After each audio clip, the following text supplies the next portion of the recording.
సాధారణముగా మనుషులకు కలుగు శోధన తప్ప మరి ఏదియూ మీకు సంభవింపలేదు.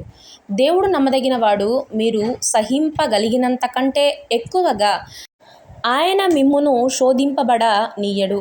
అంతేకాదు, సహింపగలుగుటకు ఆయన శోధనతో కూడా తప్పించుకొను మార్గమును కలుగచేయును.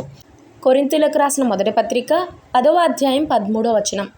ఎటువంటి సమస్య వచ్చినా నాకే ఎందుకు వచ్చింది, ఏంటి ఇలా జరుగుతూ ఉంది, ఏంటి ఒకటి తర్వాత ఒకటి ఈ విధంగా నన్ను ఇబ్బంది పెడుతూ ఉన్నాయి అనేటువంటి అనేక ప్రశ్నలతో ఉన్నటువంటి మీ అందరితో దేవాతి దేవుడు మాట్లాడుతూ ఉన్నాడు. సాధారణముగా మనుషులకు కలిగేటువంటి శోధన తప్ప వేరింకేమీ నీకు సంభవించలేదు. పరిశుద్ధ గ్రంథ లేఖనాల్లో ఉన్నటువంటి మాటని కానీ మనం తీసి చదివినట్లయితే మీకేదో వింత సంభవించినట్లుగా మీరు అనుకోనవద్దు అని కూడా దేవుడు మాట్లాడుతూ ఉన్నాడండి.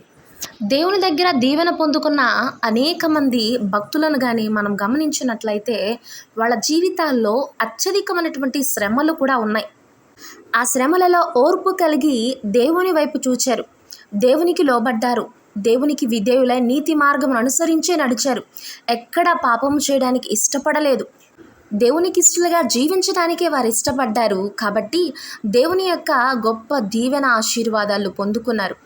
ఎవరు ఏ విధమైనటువంటి శ్రమలను సహించగలరో, శోధనను సహించగలరో మన ప్రభువుకు నిశ్చయముగా తెలుసండి. అందరికీ ఒకే రకమైన శోధన అయితే కలగట్లేదు. ఒక్కొక్కరి జీవితంలో ఒక్కొక్క విధమైనటువంటి సమస్య ఉంది. వాటిని జయించిన మీదట గొప్ప నెమ్మది, గొప్ప సమాధానము వారి జీవితంలో కలుగుతూ ఉంది.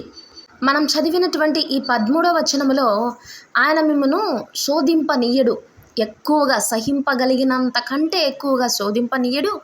ఆయన శోధనతో కూడా తప్పించుకుని మార్గమును కూడా కలుగజేస్తాడు. ఖచ్చితంగా అండి, శోధన ఉంది అంటే నిజంగా దేవుని ప్రణాళికలో, దేవుని చిత్తములో మనం ఉన్నామనే అర్థం. ఇవన్నీ కూడా మన దేవుని యొక్క మహిమార్థమై మనం నిలబడడానికి తగినటువంటి కార్యాలు. అవి మాత్రం కాదు, అనేక మంది ఈ విధంగా శోధింపబడుతూ ఉన్నప్పుడు దేవాతి దేవుడు నాకు ఇచ్చిన విడుదల మీకు ఇస్తాడని ధైర్యపరిచేటువంటి ఒక స్థితిలోనికి మనల్ని ప్రభువు నడిపించేటువంటి ఒక క్రమంలో కూడా ఇవన్నీ కూడా పొందుపరచబడి ఉన్నాయి. ప్రతి మనిషికి కూడా శోధన అనేటువంటిది, శ్రమలు అనేటువంటివి కలుగుతూనే ఉంటాయి. కానీ దేవుని పిల్లలకు ఆయన ఇచ్చేటువంటి గొప్ప ధైర్యం ఏంటి అంటే, ఈ లోకమును జయించినటువంటి నేను నీతో ఉన్నాను అనేటువంటి మాటే.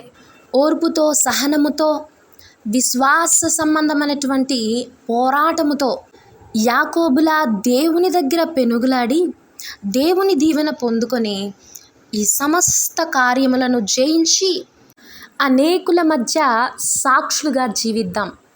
God bless you.